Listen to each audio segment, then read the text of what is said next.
Coming up on One Detroit, a PBS documentary chronicles the civil uprisings of 1967 and the Presidential Commission investigating what happened, why, and the possible solutions. Plus, our One Detroit political contributors give their take on President Biden's historic decision to not seek re-election. Also ahead, the artist known as BLKBOK talks about his neoclassical sound and Detroit upbringing. And we'll tell you what's happening around town this last weekend in July. It's all coming up next on One Detroit. From Delta faucets to Behr paint, Masco Corporation is proud to deliver products that enhance the way consumers all over the world experience and enjoy their living spaces. Masco, serving Michigan communities since 1929.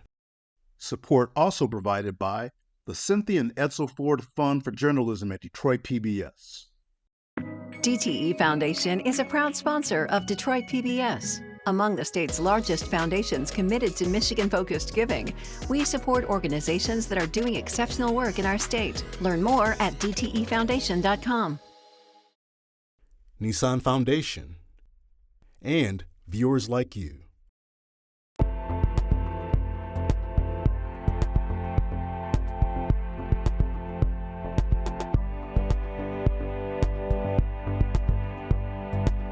Just ahead on One Detroit, our political contributors weigh in on President Biden's decision to end his bid for a second term and how it's impacting the Democratic Party.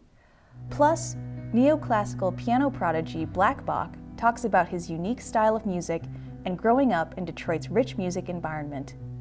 And Dave Wagner from 90.9 WRCJ shares some ideas on how you can spend this weekend and beyond in Metro Detroit. But first up, a look back at the summer of 1967 when Detroit and several other major cities erupted in uprisings by Black residents protesting police brutality, racial injustice, and social and economic disparities. The story of that violent summer and the Presidential Commission appointed to come up with the root causes and solutions is told in a documentary titled The Riot Report, airing on Detroit PBS on Friday, July 26th at 8 p.m. One Detroit contributor and American Black Journal host Stephen Henderson sat down with the film's co-producer and writer Jelani Cobb, Dean of the Columbia Journalism School.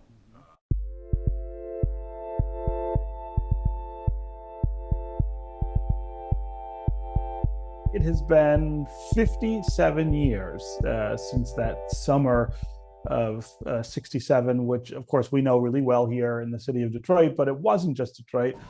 There were a number of cities around the country that experienced the same kind of unrest that we did here.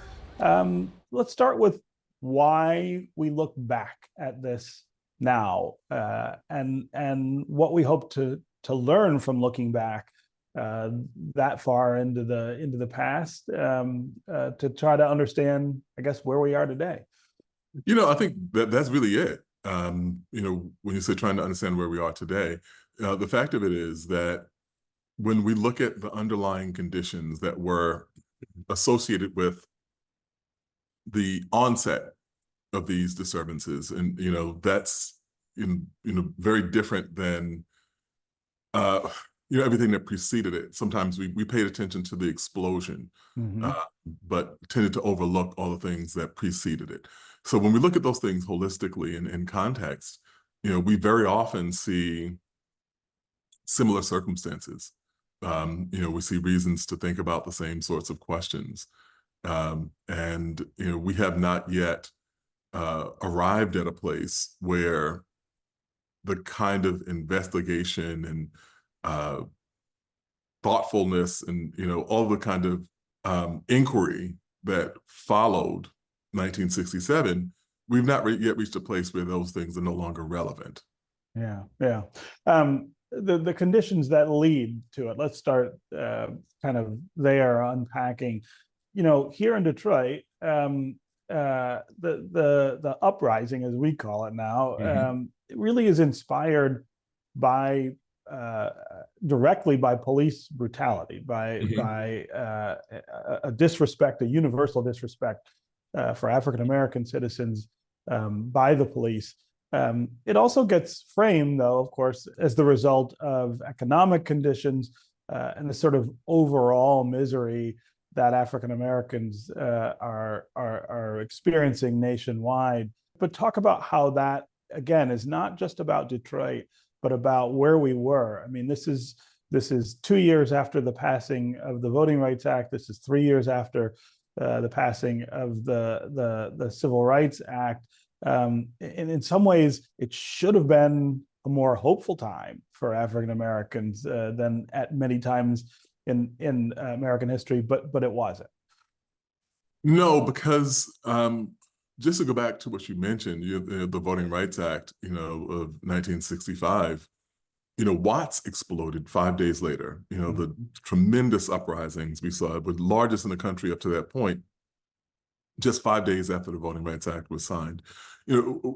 What you saw in the 1960s was an attempt to implement programs that could generate hope at a rate that would outpace circumstances that were generating despair. And so it is almost like you have something that catches on fire in the kitchen, and you try to put it out, you try to beat out the flames and all those things before it can spread everywhere else. And the Civil Rights Acts and the reforms that you saw were an attempt to respond to something that had already reached nearly critical mass. Yeah. One of the important things about putting Detroit in context in 1967 is, first on the level of the policing, in Detroit, in Newark, in Watts, in Harlem, we could just kind of walk through all of those major uprisings. They all come out of instances of police use of force, excessive use of force. And it would be tempting to think of these as police problems. But the fact of it is that, what the inquiry and the Kerner report and the various other kind of municipal level investigations found was that the police were just the spark. The economic conditions, the disparities in health, disparities in education, disparities in employment, the disparities in overall life possibilities, that was what was driving. Now, the reason that the police tended to spark this was that if you have an uncaring, at best, hostile at worst, government, what part of that government has physical contact with you? Right. Well, the police do. Terrible housing, is depressing, it's impacting your health and all these other kind of things. But the people who are designating housing in these ways, you don't see them, and they certainly don't touch you. There's poor education, but the useless system, there doesn't have generally physical contact with you. So it's 2024. Lots of things have changed since 1967. Some things haven't. What would you want people to take away from, watching this documentary now about what do we do? How do we move forward in a way that makes sense? Yeah, not very long ago, we were asking, in the aftermath of George Floyd's death, we were asking the same questions that we had been asking across the country in 1967, 1968. And, it's not like these were bookends. It's not like George Floyd's death was the first time this came up. This could have been, brought up in 1980 in Miami, where there were the uprisings that came as a result of Arthur McDuffie being killed, a motorcyclist who was beaten to death by Miami PD. We could have had this conversation certainly in Los Angeles in 1992 when we saw the Rodney King video. We could have had this conversation in Ferguson. And I'm skipping over very many instances all these places, lots of other episodes. And so what we were trying to do was highlight that there had been a moment where we thought seriously about solutions and that we don't have to reinvent the wheel to say, how do we address these things? There were really great viable and important suggestions that came out of the efforts of this commission. And, the commission report was kind of orphaned at birth, that the moment it was released, Lyndon B. Johnson recognized that it was politically radioactive, that Republicans in Congress would have no part of it, that Democrats would feel squeamish about it, and that he could feel, one thing about Johnson was that he did have an uncanny sense for the political temperature.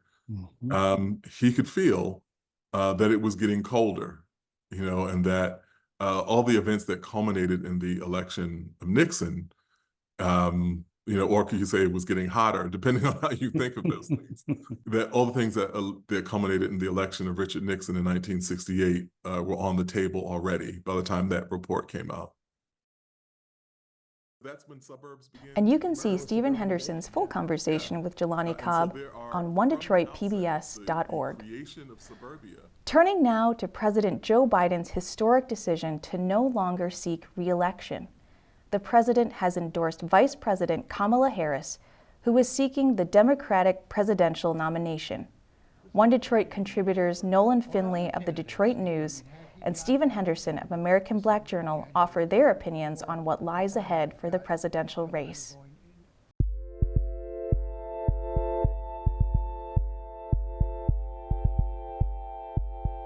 Stephen Henderson, we certainly are living through an extraordinarily political stretch. I've never seen anything like it. I imagine you haven't either. Joe Biden has dropped out of the presidential race and sort of handed things over to his vice president. I think once the Democratic leadership last week started openly pushing Joe Biden out the door, that there was no way he could survive. I don't believe this was his decision, though. Do you? Oh, I think it was his decision. I think he has, over time, come to the idea that this is just too much. And it probably started even before the disastrous debate performance. This idea that you could run for an office that for the next 4 years would require you to be at the top of your game every day. It just wasn't realistic. And like I have been saying since last fall, I never thought this was much of a serious bid by the president anyway. I think he knew that this was not possible. I think the question now is, if this was always the plan, why didn't he do it last fall? If he had given Kamala Harris, the last 8 or 10 months to be able to build more of a coalition and the support for her, this election might even be over.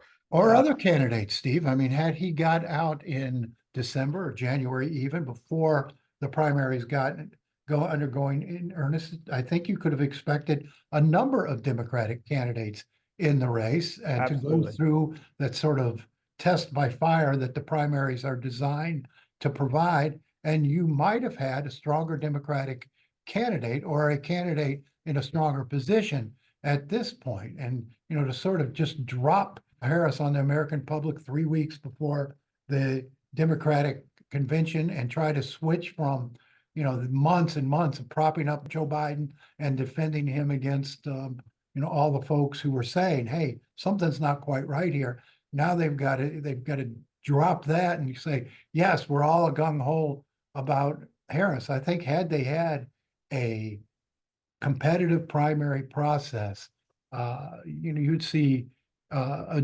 real difference in where the race stands now. As it is, Harris in this early polling is about where Biden was, sort of deadlocked with Donald Trump. Well, the Reuters Ipsos poll has her up 4. There was another poll I saw earlier this week that's 44-42. The significance here is not the number, it's the positioning. So Donald Trump may go down in history as the first presidential candidate to actually drop numbers after the week of his or her convention. That's a huge momentum builder for the parties every time that you get this push from getting everybody together, having the presidential and vice presidential nominees on stage, making their case to the American people, and you come out with the wind at your back. Instead, what they face now is a candidate who is much more able to articulate what she wants to do. She's much more popular than they imagined that she might have been. And their key argument, which was that Joe Biden was too old to be the president, now is the argument that will be used against their candidate.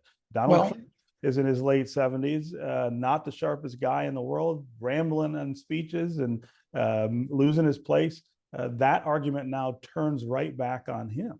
In fairness, Steve, I mean, the Republicans did have a good convention. They accomplished the things they set out to accomplish, and they had momentum coming out, which was stopped sort of in its track by this unexpected announcement. And you know, of course, all the attention, then all the coverage turned to Harris. And you know, I don't think that was an accident, by the way. No, I think it was very much intentional. I'm surprised it didn't happen Thursday night during Trump's speech. But you know, so there was this sort of threw up a stopper. I think it's going to take a week or two to sort out.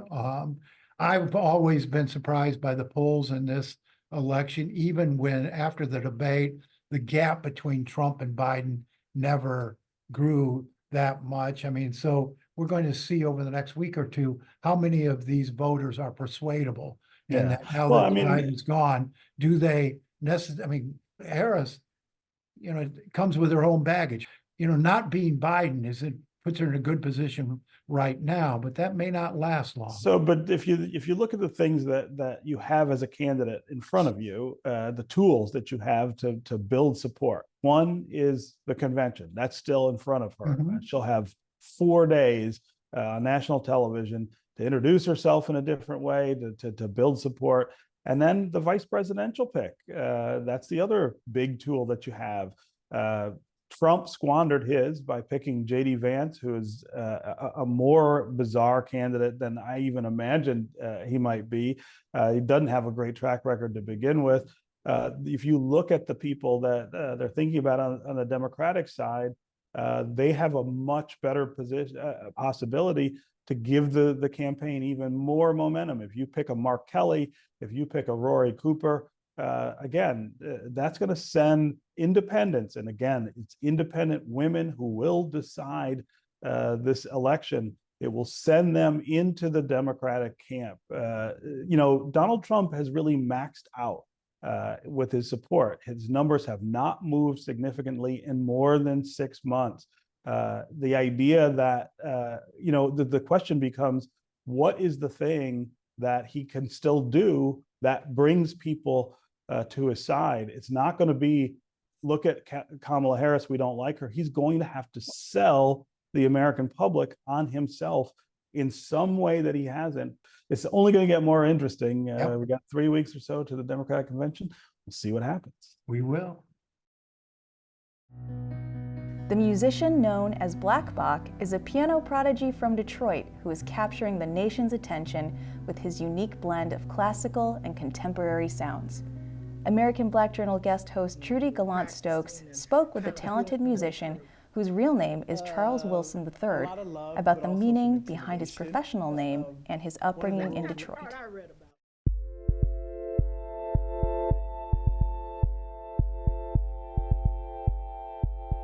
You were a child prodigy at 8 years old. Tell me about that, when you really felt this need to pursue the music career. And I understand your parents were a major influence. Yeah, my parents were such an influence on me. I started at around age 4 and just had a knack for the instrument. I come from a family of musicians and entertainers, so I guess a lot of that played into it.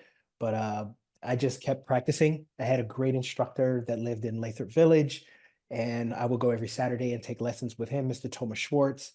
And it just became something that I just fell in love with. I'd say around maybe age 12 or so.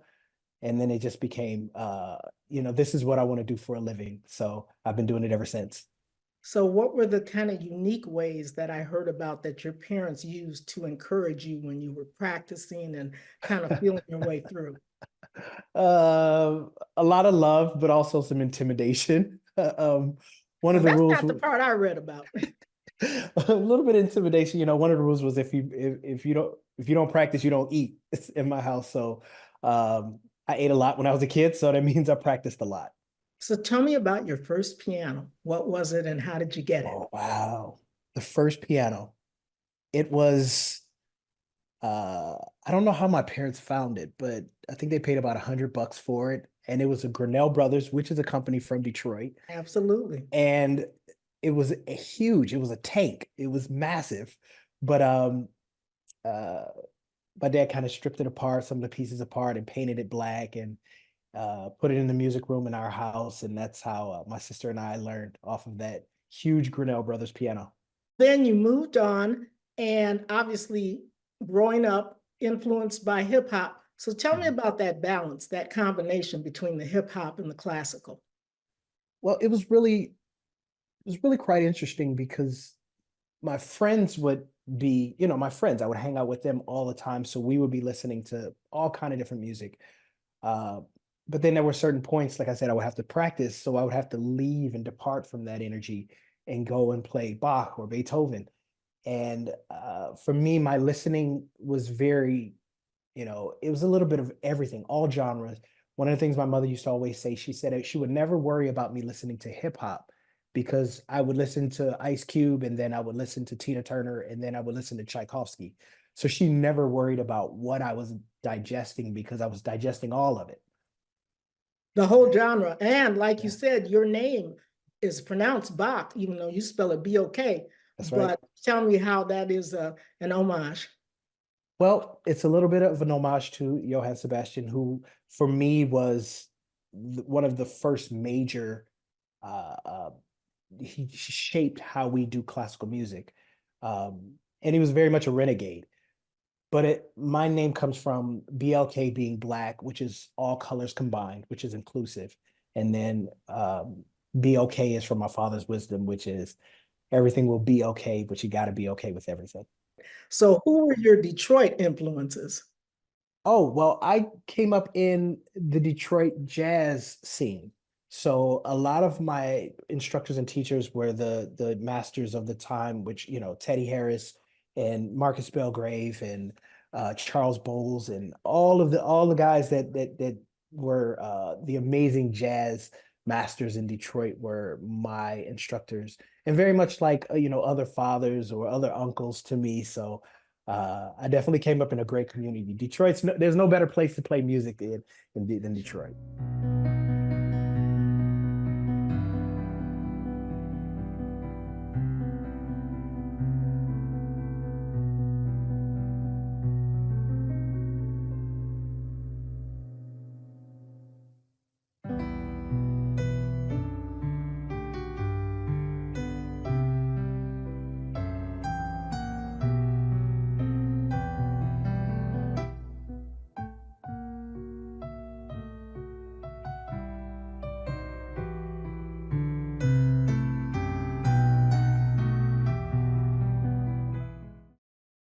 The last weekend of July is here, and there are plenty of outdoor events taking place throughout Metro Detroit.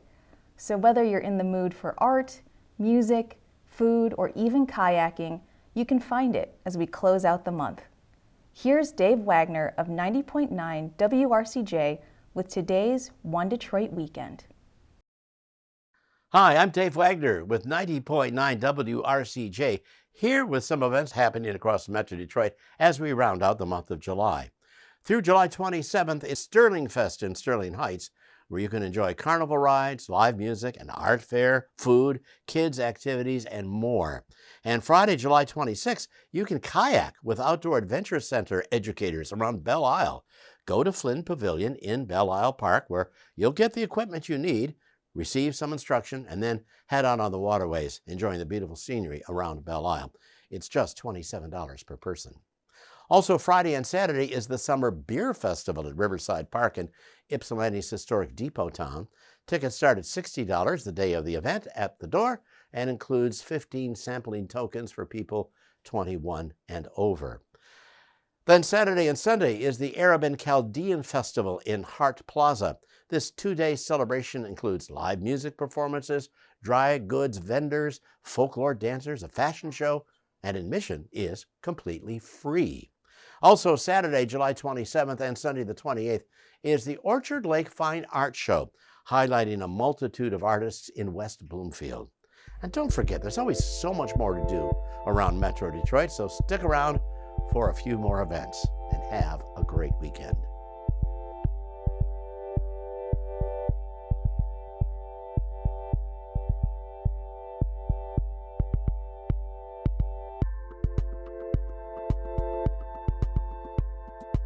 That'll do it for this week's One Detroit. Thanks for watching. Head to the One Detroit website for all the stories we're working on. Follow us on social media and sign up for our weekly newsletter. From Delta Faucets to Behr Paint, Masco Corporation is proud to deliver products that enhance the way consumers all over the world experience and enjoy their living spaces. Masco, serving Michigan communities since 1929. Support also provided by the Cynthia and Edsel Ford Fund for Journalism at Detroit PBS. DTE Foundation is a proud sponsor of Detroit PBS. Among the state's largest foundations committed to Michigan-focused giving, we support organizations that are doing exceptional work in our state. Learn more at dtefoundation.com. Nissan Foundation, and viewers like you.